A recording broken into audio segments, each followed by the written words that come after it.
Hai, nama saya Nur Fauza Amni, NIM 1724001. Nama saya Ade Natasha, NIM 1724004. Perkenalkan, nama saya Angel Jovancia, NIM 1724007.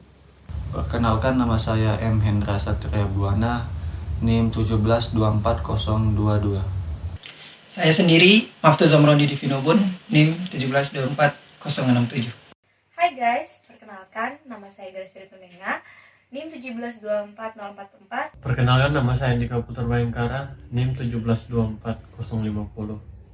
Halo, nama saya Muhammad Tuzatullah, NIM saya 1724039. Perkenalkan, nama saya M. Akbar Al-Hadami, NIM 1724071.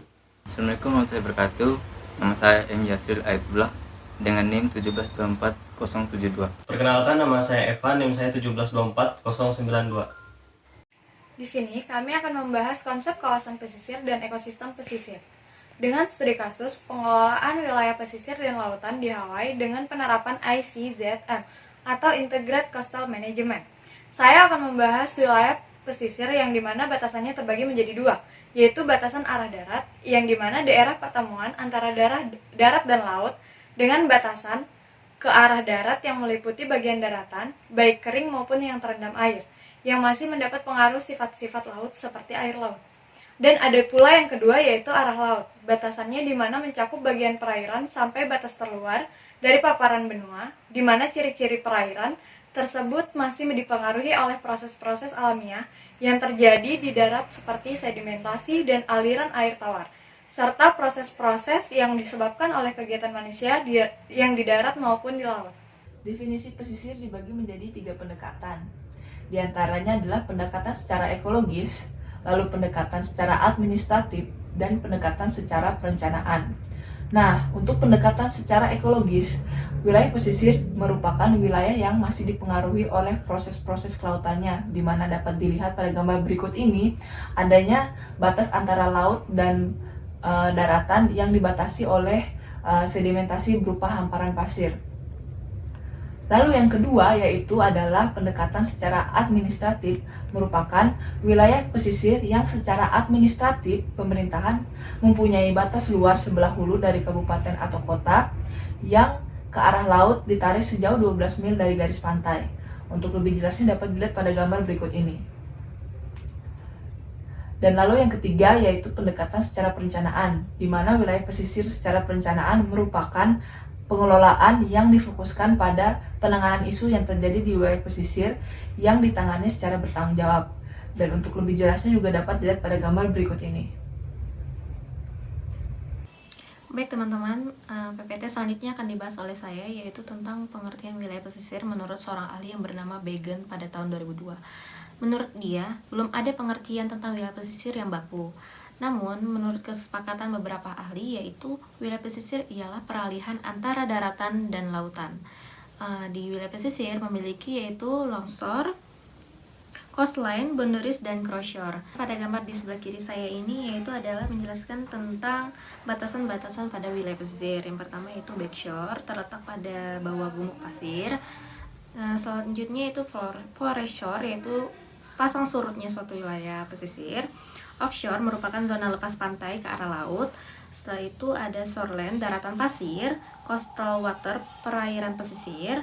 Carrying capacity, sistem perairan pesisir dan pengaruh terhadap daya dukung, daya tampung suatu wilayah pesisir. Terus ada runoff, pengaruh daratan pesisir terhadap perairan. Setelah itu ada shore, adalah daerah terbentang dari tingkat pasang terendah dan pasang tertingginya suatu wilayah pesisir. Selanjutnya adalah beach, yang biasanya kita kenal sebagai pantai. Pantai pun berbagai jenis macam ya. Ada pantai pasir yang halus dan kasar atau karang dan sejenisnya. Oke, di sini saya akan membahas mengenai pembagian zona ekosistem air laut. Yang pertama yaitu zona laut berdasarkan intensitas cahaya matahari. Terdiri dari zona potik memiliki kedalaman kurang dari 200 meter. Selanjutnya yaitu zona twilight memiliki kedalaman 200 sampai 2000 meter. Dan yang terakhir yaitu zona apotik memiliki kedalaman lebih dari 2000 meter. Kemudian zona laut berdasarkan kedalaman terdiri dari zona litoral berbatasan langsung dengan daratan. Kemudian zona neritik disebut juga sebagai ekosistem pantai pasir dangkal karena letaknya di sekitar 200 meter dari permukaan laut. Dan yang terakhir yaitu zona oseanik sebagai zona terdalam dari ekosistem air laut. Dan yang terakhir yaitu zona laut berdasarkan permukaan secara vertikal, di mana dibagi menjadi epipelagik memiliki kedalaman 200 meter, berikutnya mesopelagik memiliki kedalaman 200 sampai 1000 meter, batiopelagik berada di kedalaman 200 sampai 2500 meter, abisapelagik kedalaman 4000 meter, dan yang terakhir yaitu hadalpelagik berada di kedalaman 6000 meter. Terakhir yaitu karakteristik dari pantai, di mana di sini menurut Hantoro 2004 adalah pantai curam singkapan batuan, pantai landai, pantai dataran endapan lumpur, pantai dengan bukit atau paparan pasir, pantai lurus dan panjang dari pesisir datar, pantai dataran tebing karang, pantai erosi, dan juga pantai akresi. Ya, selanjutnya itu pantai curam singkapan batuan. Jenis pantai ini umumnya ditemukan di pesisir menghadap ke laut lepas dan merupakan bagian jalur tunjaman atau tumbakan. Berupa pantai curam singkapan, batu vulkanik, terobosan, malian, atau sedimen. Pantai landai atau dataran. Di pesisir datar hingga landai menempati bagian mintakat keraton stabil atau cekungan belakangan. Pembentukan pantai dikendalikan oleh proses eksogen cuaca. Pantai dataran endapan lumpur. Estuari lebar menandai muara dengan tutupan tebal bakau. Bagian pesisir dalam ditandai dengan dataran rawa atau lahan basah. Sedimentasi kuat terjadi di perairan bila di hulu mengalami erosi. Degradasi pantai atau pembentukan delta sangat lazim. Kompaksi sedimen diiringi penuturan permukaan tanah, sementara air tanah tawar sulit ditemukan. Oke teman-teman, di sini saya akan membahas mengenai pantai dengan bukit atau paparan pasir. Pantai ini umumnya menghadap perairan bergelombang dan angin kuat dengan asupan sedimen sungai cukup. Umumnya membentuk rataan dan perbukitan pasir. Selanjutnya kita membahas mengenai pantai lurus dan panjang dari pesisir datar. Pantai ini merupakan tepian samudra dengan agitasi kuat gelombang serta memiliki sejumlah muara kecil berjajar padanya dengan asupan sedimen, dapat membentuk garis lurus dan panjang pantai berpasir. Selanjutnya, kita akan membahas lagi mengenai pantai dataran tebing karang.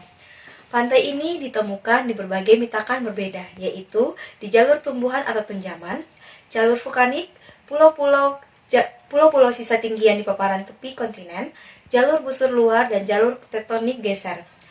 Terjalnya tebing pantai dan kuatnya agitasi gelombang menandakan peluang terumbu karang tumbuh.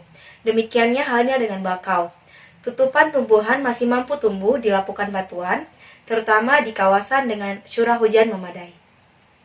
Ya, selanjutnya pantai erosi. Pantai erosi terdapat di beberapa tempat yang menghadap ke perairan dengan agitasi gelombang yang kuat. Yang dimaksudkan agitasi gelombang yang kuat di sini adalah gangguan gelombang yang kuat yang dapat mengakibatkan pengikisan pantai dan bersifat merusak. Contohnya dapat dilihat pada gambar berikut. Selanjutnya pantai akresi. Pantai akresi terjadi karena perubahan garis pantai menuju laut lepas karena adanya proses sedimentasi dari daratan atau sungai menuju ke arah laut. Pada pantai agresi juga terjadi pendangkalan secara merata ke arah laut yang lambat laun akan membentuk suatu dataran berupa delta atau tanah timbul. Proses akresi pantai biasanya terjadi di perairan pantai yang banyak memiliki muara sungai dan energi gelombang laut yang kecil, serta daerah yang bebas terjadi badai. Contohnya pada gambar berikut. Selanjutnya membahas tentang ekosistem pesisir. Ekosistem pesisir merupakan daerah peralihan antara ekosistem darat dan ekosistem laut, yang mana organisme penghuni ekosistem darat dan laut seperti biota, pantai, dan beberapa vegetasi yang berkumpul dan saling berinteraksi.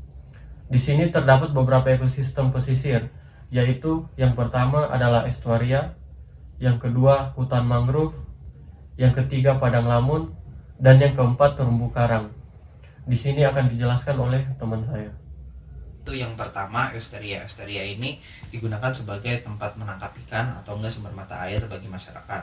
Yang kedua yaitu hutan mangrove. Hutan mangrove ini mengatasi abrasi pantai dan kirinya sendiri itu di dalamnya itu berada semak dan pohon sekitar mencapai 30 meter, dan juga di dalamnya ada 30 sampai 40 spesies aneka macam spesies pohon.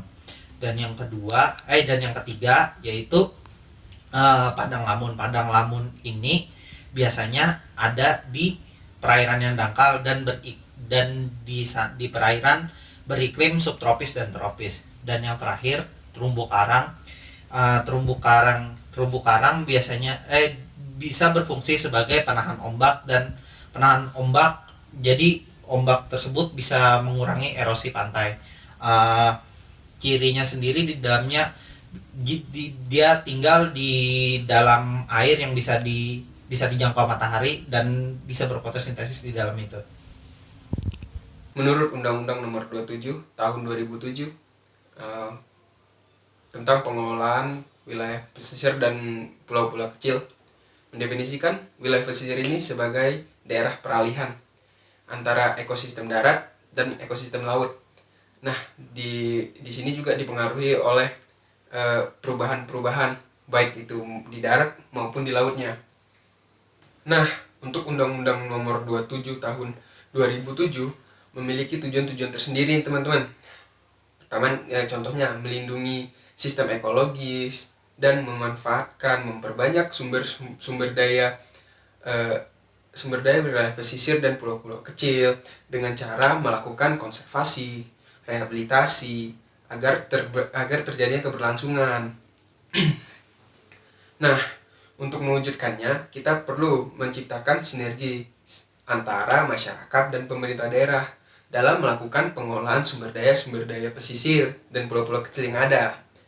Nah, di sini akan meningkatnya nilai sosial, nilai budaya, dan nilai ekonomi masyarakat melalui peran serta masyarakat dalam pemanfaatan atau pengolahan sumber daya pesisir dan pulau-pulau kecil.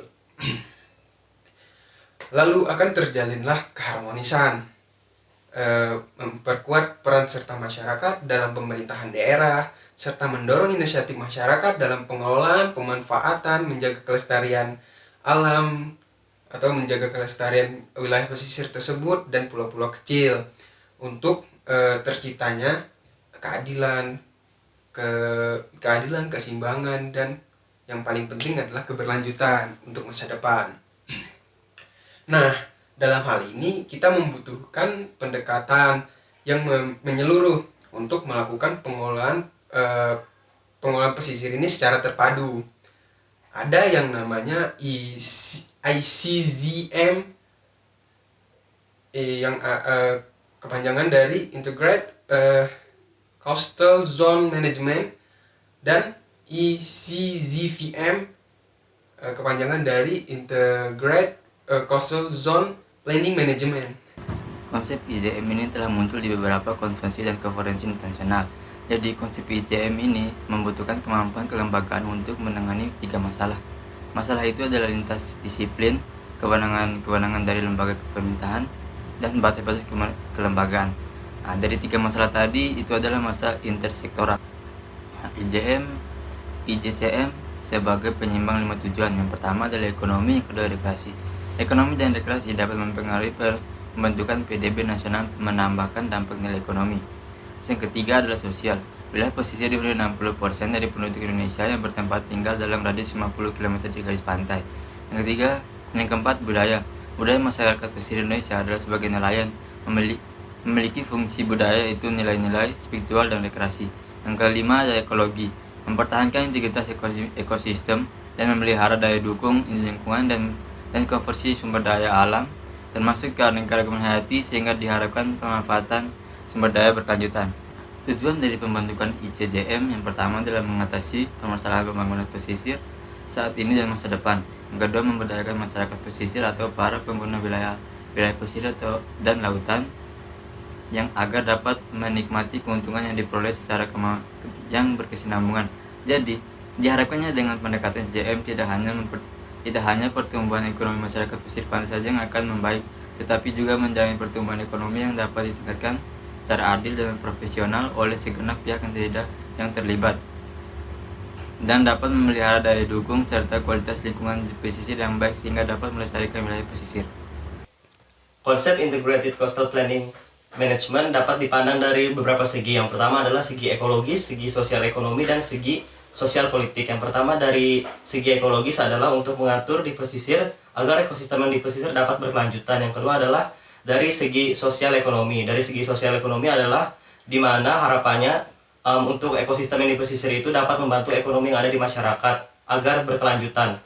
Yang ketiga adalah sosial politik. Sosial politik ini adalah adanya transparansi dalam perencanaan pesisir, di mana dalam perencanaan tidak ada tumpang tindih antar sektor. Jadi Integrated Coastal Planning Management ini ada beberapa keunggulan, yaitu yang pertama adalah memberikan kesempatan kepada masyarakat yang di pesisir untuk mengembangkan ekonominya. Yang kedua adalah masyarakat dapat berpartisipasi dalam merencanakan pesisir karena masyarakat lebih paham tentang pesisir mereka. Yang ketiga adalah membantu pemerintah dalam pembangunan ekonomi dan juga membantu pemerintah dalam pembangunan kualitas masyarakat atau sumber daya manusianya. Dan yang terakhir adalah yang keempat, biaya yang dikeluarkan untuk perencanaan pesisir terpadu ini atau ICZPM ini adalah lebih sedikit dibandingkan dengan perencanaan yang harus mementingkan per sektor. Jadi semuanya sudah terpadu di dalam satu sektor, yaitu ICZPM. Jadi studi kasus yang kami ambil di sini adalah studi kasus yang ada di Hawaii, yang dimana di Hawaii ini adalah suatu contoh keberhasilan dalam penerapan ICZPM. Nah, di Hawaii ini selain ada ICZPM, ada peraturan dari negara, kemudian dari negara bagian atau federal, kemudian dari wewenang. Yang dimana setelah ICZPM ini keluar, telah ditetapkan dan menghasilkan tingkat perlindungan yang tinggi terhadap suatu ekosistem. Yang dimana ICZPM ini juga dia mengatur seluruh kegiatan yang ada di ekosistem, mulai dari ekonominya dan kegiatan manusianya. Kemudian peraturan lain yang keluar adalah seperti peraturan federal, peraturan negara, dan peraturan wewenang itu adalah untuk menentukan batasan-batasan mana saja yang dimana di suatu ekosistem pesisir itu seperti daerah lindungnya, cagar alam, dan wilayah konservasinya, dimana tetap di sini ICZPM menjadi suatu pedoman, dan mana yang peraturan-peraturan yang tiga tadi itu seperti federal, negara, dan wewenang itu tadi untuk membarengi ICZPM dan tidak ada tumpang tindih antar peraturan tersebut. Terima kasih.